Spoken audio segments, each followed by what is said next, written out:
봄, 여름, 가을, 겨울 지나면서 아마 우리에게 많은 이야기거리를 제공하는 계절이 있다면 그 계절은 여름이다. 그렇게 생각을 합니다. 저는 그래서 오늘 여름 이야기라는 그런 시 한 수를 여러분에게 올려드리겠습니다.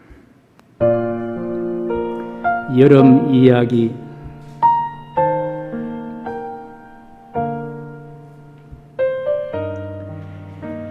여름 더위가 마당에 자리를 깔아 보리 타작에 몸은 땀으로 범벅이 되면 어머니 가마솥에 노릇노릇 삶아주신 감자, 고픈 배 달래던 추억 잊을 수 있으랴.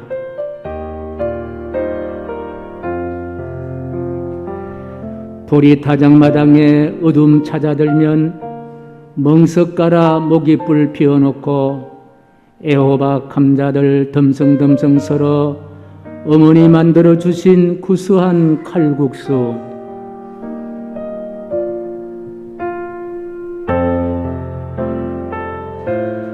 하늘에 별 하나둘 찾을 때 울 어머니 무릎 베고 누우면 휘휘 손으로 목이 쫓으시며 어머니 들려주신 이야기에 별도 잠들었지.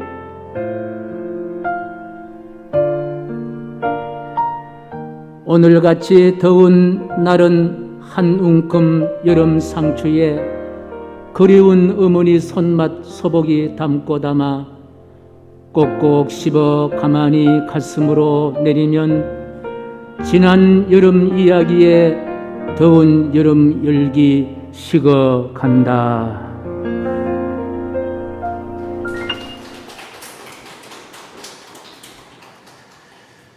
더 많은 여름 이야기가 있을 겁니다. 그런데 우리의 진짜 이야기는 예배 이야기입니다. 하나님과 함께하는 이야기입니다. 오늘 이 본문의 말씀은 지난주에도 말씀드렸습니다마는 시편에 이어서 드리는 말씀입니다.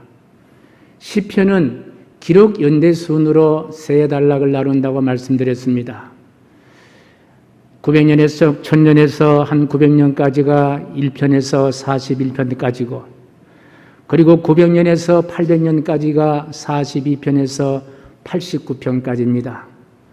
그래서 오늘은 42편에서 89편까지를 구속 사관적인 차원에서 말씀을 드리겠습니다.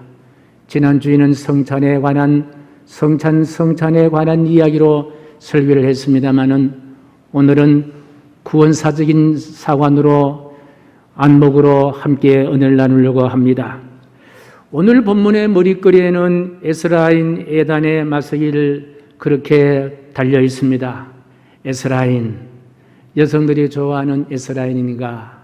그 에스라인이 아니라 에스라인이라는 동네에 사는 에달이라는 사람이 지은 마서기를, 이 마서기라는 말은 교훈시 그런 뜻입니다. 근데 시편 88편에 보면은 에스라인 헤만의 마서기를 그렇게 기록되어 있습니다. 그렇다면 89편의 에단과 88편의 헤만은 아마 형제지간인데 시를 참 잘 짓고 시인인 것 같습니다.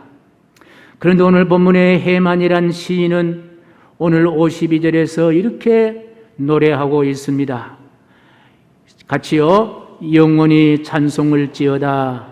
영원히 찬송할지어다. 영원히 찬송할지어다. 이렇게 이제 표현을 하니까 주변에 있는 사람들이 모두가 다 일제히 아멘, 아멘. 그것도 두 번씩이나 아멘, 아멘 그렇게 화답을 합니다. 우리가 이미 아는 대로 아멘이라는 말은 아람으로서 그 말이 진실입니다. 그 말에 동의합니다. 그 말은 변치 않습니다. 그런 뜻입니다. 그러니까 영원히 찬송할지어다니까 맞습니다. 그 말이 옳습니다. 그 말에 동의합니다. 그 말에 진실입니다. 하면서 함께 화답하면서 그렇게 불렀던 노래입니다. 그런데 가만히 생각해 보십시다. 어떻게 영원히 부를 수 있는 노래가 있을 수 있는가? 한 세대에 부르는 노래가는 있을 수 있습니다. 혹시 여러분 세대에도 불렀던 노래 있습니다. 두만강이라든지 황성예터라든지 한마는 미아리 고개, 아니면 안개 낀 장충당 공원, 그리고 또 아니면 돌아가는 삼각지 등등, 이런 노래들 참으로 유명세를 탔던 노래들이 아닙니까? 저도 어릴 때에 지게 지고 이제 지게 목발을 두드리면서 흥얼거렸던 노래 가운데 두만강, 그런 노래도 참 이렇게 불렀던 기억이 있습니다. 지금도 옛 친구들을 만나면 아마 이런 노래들을 부를 겁니다. 아주 열심히 불렀던 노래입니다. 오랫동안 불렀던 노래입니다. 인기가 대단한 노래였습니다. 그런데 지금은 불러본 지 오래된 노래가 되었습니다. 추억 속에만 남아있는 노래들입니다. 점점 잊혀져가는 그런 노래들입니다. 아니, 요즘 젊은 사람들은 이런 노래가 있었는지 없었는지 잘 모를 정도로 그런 노래들입니다. 그런데 오늘 본문의 말씀 보니까 영원히 찬송할지어다, 영원히 찬송할지어다 하니까 옳습니다. 맞습니다. 영원히 찬송할 것입니다. 아멘, 아멘, 그렇게 이야기합니다. 도대체 무슨 곡이며 누가 지었던 곡이기 때문에, 그 가사는 무슨 가사이기 때문에 이렇게 영원히 부를 수 있는 노래가 있을 수 있겠느냐. 1절 말씀 봅니다. 1절 말씀요, 같이 시작. 내가 여호와의 인자심을 영원히 노래하며 여호와를 영원히 찬송할지어다. 아멘, 아멘. 그렇습니다. 여호와 하나님이십니다. 여호와 하나님의 인자심입니다. 여호와 하나님의 사랑하심이 바로 영원히 부를 노래라고 이야기합니다. 노래의 제목을 붙인다면 여호와 하나님일 것입니다. 노래의 가사를 이야기한다면 여호와 하나님의 인자 있을 겁니다. 여호와 하나님의 사랑이 있을 겁니다. 누가 불러야 할 노래입니까? 온 우주 만물이 불러야 할 노래인데, 그 중에도 만물의 영장인 저와 여러분들이 불러야 할 노래입니다. 하나님께 택함을 받아서 하나님의 자녀가 되고 하나님의 보호하심과 인도하심과 하나님께 예배하는 자가 되고 보니, 하나님 믿는 믿음의 사람들이 되고 보니 여호와 하나님을 노래하지 않을 수가 없다는 거예요. 영원히 불러야 할 노래라고 말씀하십니다. 그러니 하나님의 자녀가 된 우리에게는 영원히 부를 노래가 생긴 셈입니다. 하나님을 모르는 사람들은 뭐 영원히 불러야 할 노래가 있는가 이렇게 이야기할 줄 모릅니다마는, 하나님을 알고 하나님을 믿고 하나님께 예배한 우리에게는 여호와 하나님이야말로 우리가 불러야 할 영원한 노래이다. 시작에도 불러야 하고 삶의 과정에도 불러야 하고 마지막에도 불러야 할 노래가 바로 여호와 하나님이시다. 여호와 하나님을 노래한다. 이것은 바로 우리가 부르는 영원한 노래인 줄 믿으시면 아멘. 우리를 사랑하여 구원하시는 그리스도를 높이고 하나님께 영광을 돌리는 노래, 우리가 불러야 할 영원한 노래입니다. 영원한 나라에서 새 노래로 모든 구원받은 성도들이 함께 부를 노래가 바로 영원한 노래입니다. 물론 땅에 사는 저와 여러분들도 부르지만 앞서갔은 천국에 계신 분들도 함께 어울려서 부르는 노래가 바로 여호와 하나님을 향한 노래라는 말씀입니다. 여러분, 천국과 지옥의 차이가 무엇인가? 여러분 아마 생각을 해보실 줄 압니다만은요, 천국과 지옥의 차이는요 간단합니다. 천국은 바로 여호와 하나님을 향한 찬송이 있는 곳이 천국이에요. 꼭 이 세상을 떠나서 천국에 가야만이 천국을 얻는 것이 아니라, 비록 여기에 살지만은 여호와 하나님을 향한 찬송이 있는 것이 바로 천국인 거예요. 그럼 지옥은 뭐냐? 뻔한 대답입니다. 여호와 하나님을 향한 찬송이 없는 것은 바로 지옥이란 그와 같은 말씀입니다. 누가 이런 말을 하는 것을 들었습니다. 찬송은요, 여호와 하나님을 노래하는 찬송은 음파를 타고 몸속에 있는 수분의 파동을 일으킨다는 거예요. 찬송을 부르면요, 몸속에 수분이 파동이 일어난다는 거예요. 그래서 찬송을 부른다면요, 마음에 여러분 평안이 있을 겁니다. 몸속에 수분이 파동을 일으킬 겁니다. 찬송을 부르면요, 근심 걱정이 물러갈 것입니다. 몸속에 파동이 있다는 거예요. 에너지가 생긴다는 거예요. 찬송을 부르면요, 원수마귀 사탄도 물러갑니다. 찬송 속에는요, 흑암의 세력을 물킬 수 있는 에너지가 있다는 말씀입니다. 천국은요, 신선한 노래 파동으로 넘쳐 기쁨이 가득한 곳이 바로 천국입니다. 지옥은요, 고통스러운 소리로 고통스러운 곳을 더 고통스럽게 하는 것이 바로 지옥이라는 거예요. 그래서 찬송을 부르는 것은요, 우리의 정신적으로 육체적으로도 강건케 할 수 있는 그와 같은 마음의 수분의 파동을 일으킨다는 사실을 과학적으로도 증명한 것을 보게 됩니다. 사랑하는 성도 여러분, 저는 우리 교회만 천국이 아니라 여러분의 가정에도 천국 되기를 간절히 소원합니다. 그러면요, 가정 찬송이 있어야 되는 거예요. 가정에도 찬송이 있어야 된다는 거예요. 그러면 가정의 새로운 음파가 귀를 자극하고 몸을 자극해서 기분 좋은 분위기를 만들어 갈 줄로 믿습니다. 그렇습니다. 찬송 소리는 행복을 가져오는 진동의 폭을 가지고 있다는 거예요. 찬송 소리는 기쁨을 가지고 오는 그와 같은 파장이 있다는 거예요. 찬송 소리는요, 즐거움을 가져오는 그와 같은 파장이 있다는 거예요. 우리 하나님은요, 연구를 해보면요, 하나님 굉장히 감성적인 품성을 갖고 계신 분이 하나님이십니다. 그러니까 성도가 부르는 찬양을 하나님이 듣기를 좋아한다는 거예요. 성도가 부르는 찬양에 하나님은 귀를 기울이신다는 거예요.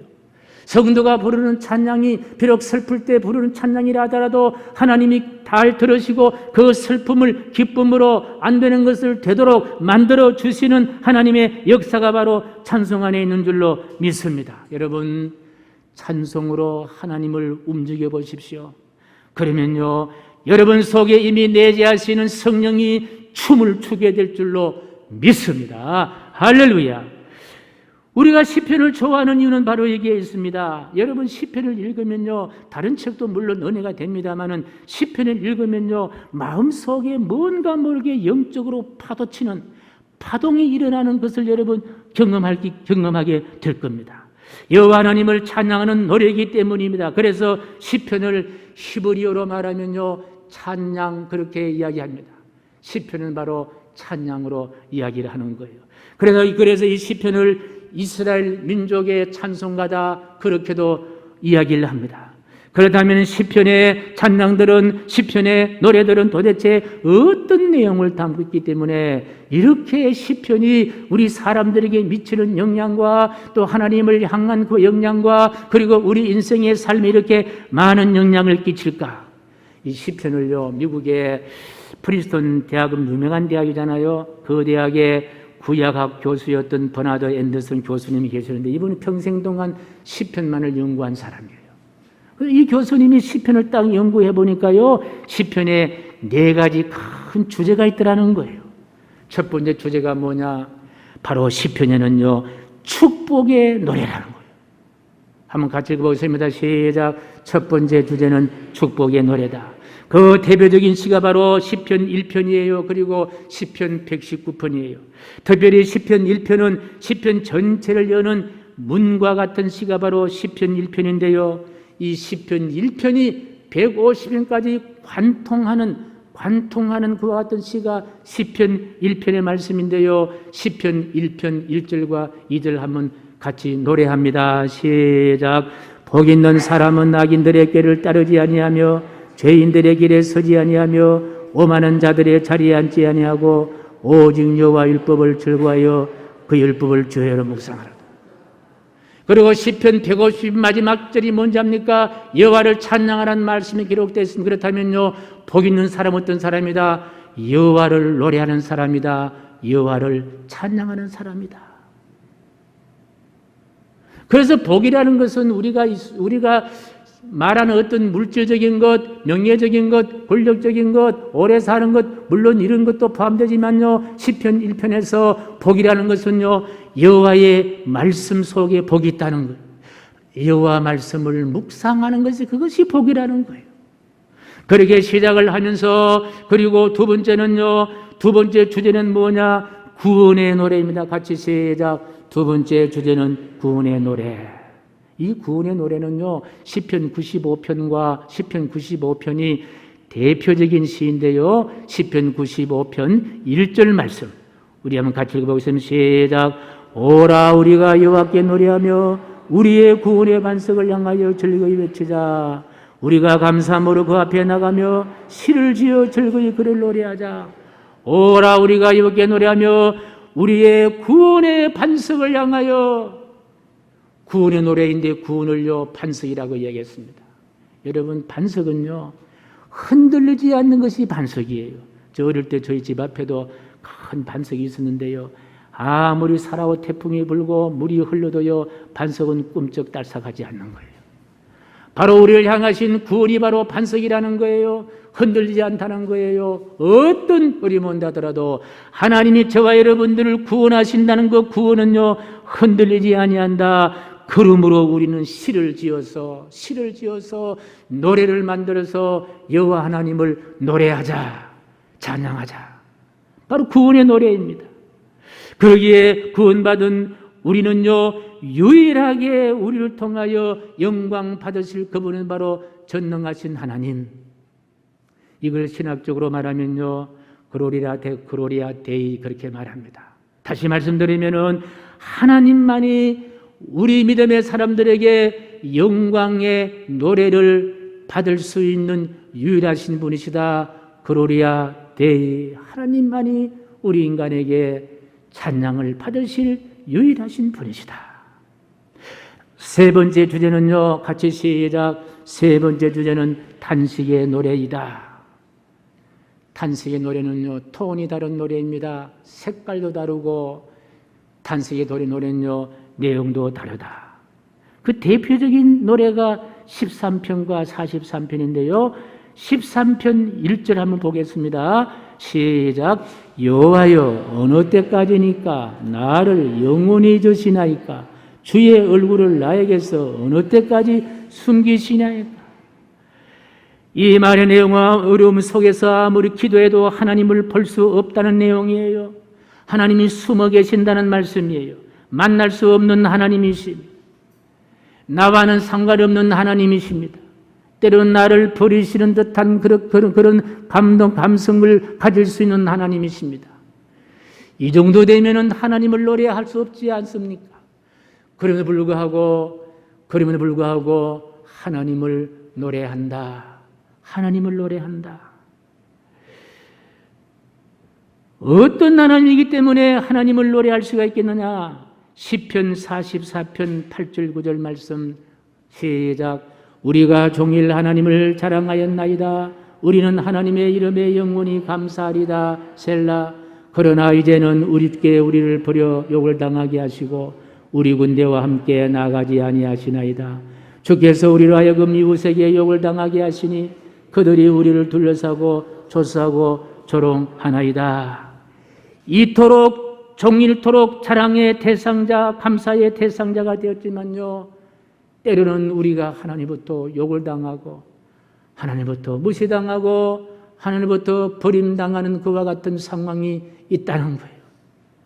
그와 같은 상황에도 여전히 뭐 해야 된다? 우리의 노래의 대상은 여호와 하나님이시다. 그런데 문제는요, 이렇게 참 탄식의 노래가 시편을 구성하는 전체 범위 가운데 3분의 1 이상이 바로 탄식으로 구성되어 있는 노래라는 말씀입니다. 이런 노래를 우린 다른 말로 하면요, 시편의 애곡이다, 슬픈 노래다, 그렇게 부르기도 합니다. 이런 내용을 유대인의 철학자 마틴 부버라는 유명 철학자는 이때의 상황을 하나님의 일식이다. 일식. 태양은 있습니다. 그러나 태양이 가려져서 빛을 잃어버리는 거예요. 우리가 탄식하고 우리가 고민하고 고통당하고 내가 사망의 엄침한 골짜기에 있는 듯한 그와 같은 상황에 있지만은 하나님은 계신다는 거예요. 하나님이 숨어 계신다는 거예요. 여전히 하나님은 관찰하시고 보시고 함께 하시고 그리고 역사하신다는 거예요. 우리 눈에 보이지 않기 때문에 그렇다는 거예요. 하늘의 태양도 우리가 눈만 가리면 태양이 보이지 않습니다. 그러나 가린 눈이 회복되면요, 여전히 하늘에는 태양이 있는 거예요. 그런데 중요한 것은요, 수많은 영성가들은 바로 하나님의 일식, 하나님의 일식 가운데 일식을 경험한 사람들이 위대한 신앙인의 영성가로 태어나더라는 거예요. 대표적인 예로 모세라든지 다윗이라든지 그리고 요셉이라든지 히스기야 임금이라든지 바울이라든지 서대반이라든지, 아니 지금도 오늘 이 순간에도 하나님을 찾지만은 하나님 보이지 않고, 하나님 내게 좀 오셔서 나를 어루만져 주시고 나를 치유해 주시고 나와 함께 있기를 간절히 소원하지만은 너무 멀리 계신 것 같고 나와는 동떨어져 있는 하나님을 경험하는 하나님의 일식, 때로는 이와 같은 것을 영혼의 어두운 밤이라고 이야기하는데, 어두운 밤에 있는 여러분들이 혹시나 계십니까? 여전히 우리는 그럼에도 불구하고 하나님을 노래해야 한다. 그래야만이 그 노래가 영원한 노래가 될 수 있기 때문인 줄로 확신합니다. 대표적인 한 사람은요, 욥기의 욥이 아닙니까? 이들에게는 하나님께서는 이들에게 일식이었으나 여전히 그들은 하나님 여호와 하나님을 노래했던 사람입니다. 우리가 신앙생활 할 때도 이런 경험들이 많이 있습니다. 이 탄식의 노래, 애곡의 노래, 우리의 슬픔 노래 속에도 여전히 여러분 꼭 기억해야 될 것은요, 여전히 하나님은 거기에 계신다. 우리와 함께 하신다는 거예요. 우리와 동행하신다는 거예요.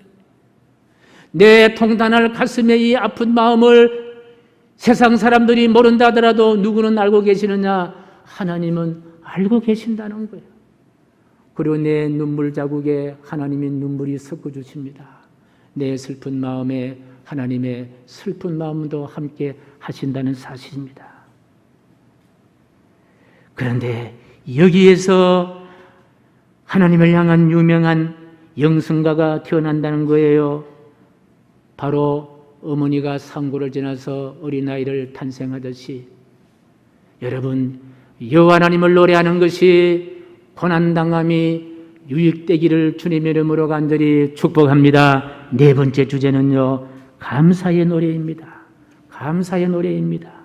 대표적인 시가 시편 136편인데요. 이 감사의 노래 속에는 축복의 노래, 구원의 노래, 탄식의 노래까지 포함되어 있는 노래입니다.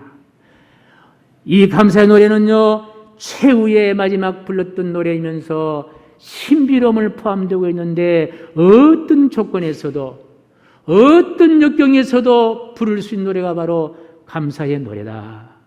시편 136편 1절 말씀 같이 노래합니다. 시작. 여호와께 감사하라. 그는 선하시며 그 인자심이 영원하미로다. 그리고 시편 136편 13절과 16절과 23절 말씀 같이요. 시작.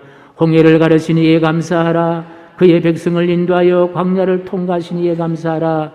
우리를 비천한 가운데서도 기억해 주신 이에게 감사하라. 이런 감사의 노래는요, 시편 40편, 52편, 116편, 118편, 138편 모든 시를 아우를 수 있는 노래가 바로 감사의 노래이다. 사랑하는 성도 여러분, 영원히 부를 노래, 우리들만의 노래 아니라 예수님도 불렀던 노래가 영원히 불렀던 노래였습니다. 보세요. 예수님이 공생애를 마치시고 30세의 마지막 유월절을 베푸십니다. 그리고 난 다음에 이제 십자가를 지기 위해서 감람산으로 예수님께서 죽음의 길을 걸어가십니다. 그때 예수님이 무슨 말씀을 하신지 아십니까? 마가복음 14장 26절에 이런 말씀을 하십니다. 이에 그들이 찬미하고 감람산으로 가니라. 이에 그들이 찬미하고 감람산으로 가니라. 예수님이 올라가시는 감람산 길은요, 십자가에 달려 죽기 위해 올라가시는 길이에요. 그런데 그 죽음으로 가시는 길, 예수님의 공생애가 마무리되는 길에 그들은 찬미했다고 했습니다. 예수님이 선창했을 거예요. 그리고 많은 제자들이 후창을 했을 거예요. 그렇다면 저들이 부른 찬미의 가사는 무엇이냐? 학자들이 연구해 보니까요, 시편 116편과 118편이 있을 것이다. 시편 116편 3절 4절 7절 8절 같이 시작. 사망의 줄이 나를 두르고 서울의 고통이 내게 이르므로 내가 환난과 슬픔을 만났을 때에 내가 여호와 이름으로 기도하기를 여호와여 주께 구하오니 내 영혼을 건지소서 하였도다. 여호와께서는 순전한 자를 지키시나니 내가 어려울 때에 나를 구원하셨도다. 내 영혼아 내 평안함으로 돌아갈지어다. 여호와께서 너를 구대하심으로 주께서 내 영혼을 사망에서 내 눈을 눈물에서 내 발을 넘어짐에서 건지셨나이다. 할렐루야. 이 노래 속에는 고난의 대결과 죽음을 응시하는 호령과 메마름도 죽음도 두려워하지 않고 용기를 낼 수 있는 노래였습니다. 그 이유가 무엇입니까? 시편 118편 6절 9절 말씀인데요. 같이 시작. 여호와는 내 편이시라 내가 두려워하지 아니하리니 사람이 내게 어찌할까? 여호와께서 내 편이 되사 나를 돕지 않을 중에 계시니 그러므로 나를 미워하는 자들에게 보응하시는 것을 내가 보리로다. 여호와께 피하는 것이 사람을 신뢰하는 것보다 나으며 여호와께 피하는 것이 고관들을 신뢰하는 것보다 나다. 우리 예수님 십자가를 지고 감람산으로 올라가야 하지만은 죽음의 길로 가야 하지만 여호와는 내 편이라는 사실을 알았습니다. 여호와 하나님이 아들이신 예수님 편만 되겠습니까? 아닙니다. 오늘 저와 여러분들의 편도 되신다는 거예요. 따라하겠습니다. 여호와는 내 편이시다. 여호와는 내 편이시다. 그래서 우리는 노래할 수 있습니다. 내 앞에 어떤 사망이 엄침한 골짜기가 있고 어떤 두려움이 있고 어떤 역경이 있고 어떤 문제가 있고 어떤 근심 걱정거리 있다 하더라도 여호와는 내 편이시라는 거예요. 내 편이시라는 거예요. 여러분, 하나님은 여러분을 내 편 만드십니다. 우리도 하나님을 내 편으로 하시기 바랍니다. 하나님이 내 편이시라는 거예요. 우주 만물을 창조하시고 인간의 생사업을 다스리시고 역사의 흥망성쇠를 다스리는 그분은 바로 내 편이시라는 거예요. 그러기에 우리 주님 십자가의 길이 찬송의 길이었습니다. 죽음의 길이 여호와를 향한 노래의 길이었습니다. 슬픔과 아픔과 억울의 길이 오히려 하나님을 향한 찬송이었습니다. 인류를 구원하기 위한 십자가의 길은 바로 여호와 하나님을 향한 노래가 영원하다는 사실을 우리에게 알려주고 있습니다. 이 노래 반주가 없어도 부를 수 있어요. 잠을 주무시다고 부를 수가 있어요.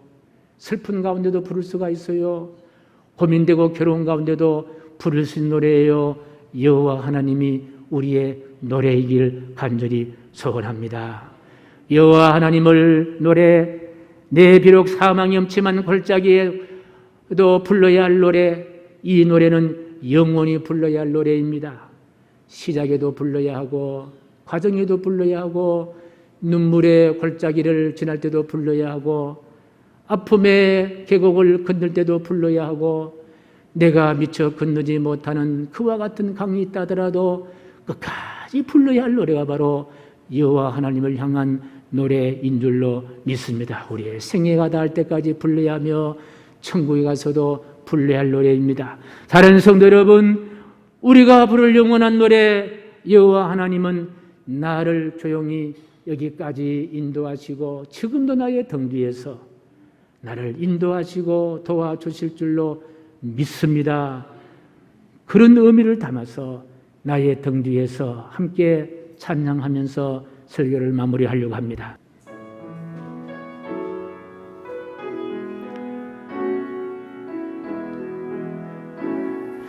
나의 등 뒤에서 나를 도우시는 주, 나의 인생길에서 지치고 건나여 매일처럼 주저앉고 싶을 때 나를 밀어주시네.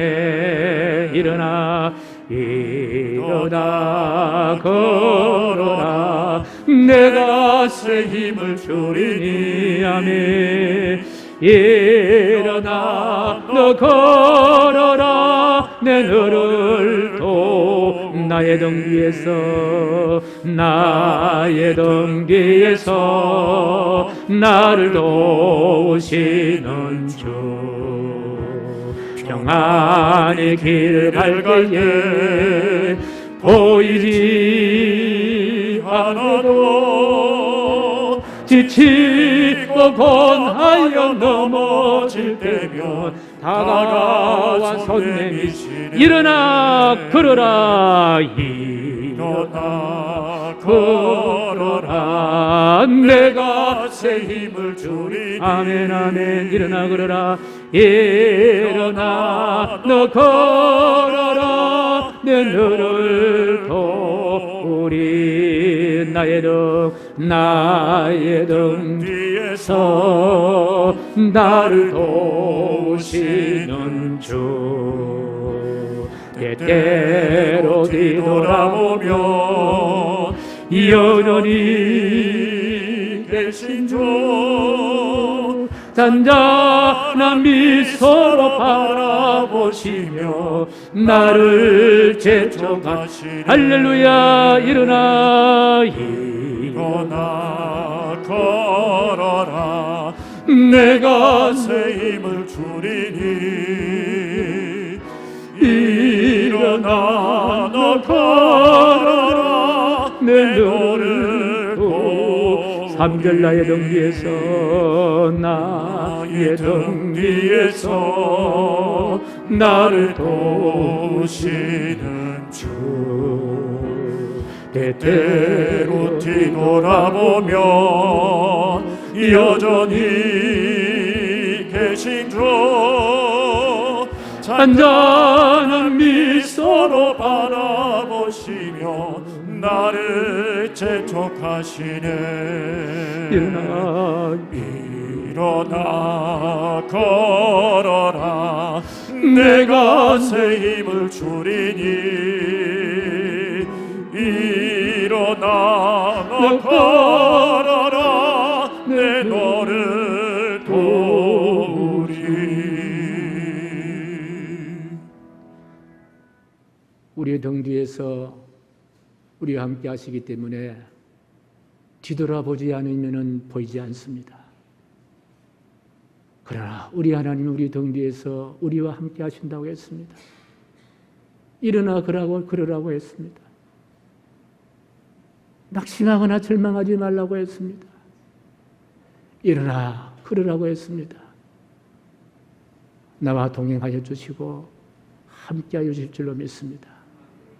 코로나19에 여러분 좌절하지 마시고, 기업과 생업이 어렵다고 낙심하지 마시고, 나의 등 뒤에서 나와 함께 하시는 그 주님, 일어나 걸으라고 하시는 그 주님을 손잡고 승리하시기를 주님의 이름으로 간절히 부탁합니다.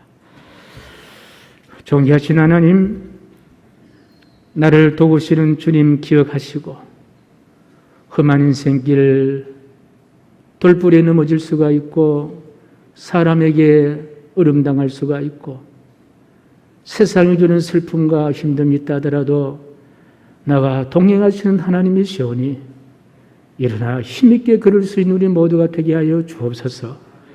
예수님의 이름으로 기도하옵나이다. 아멘.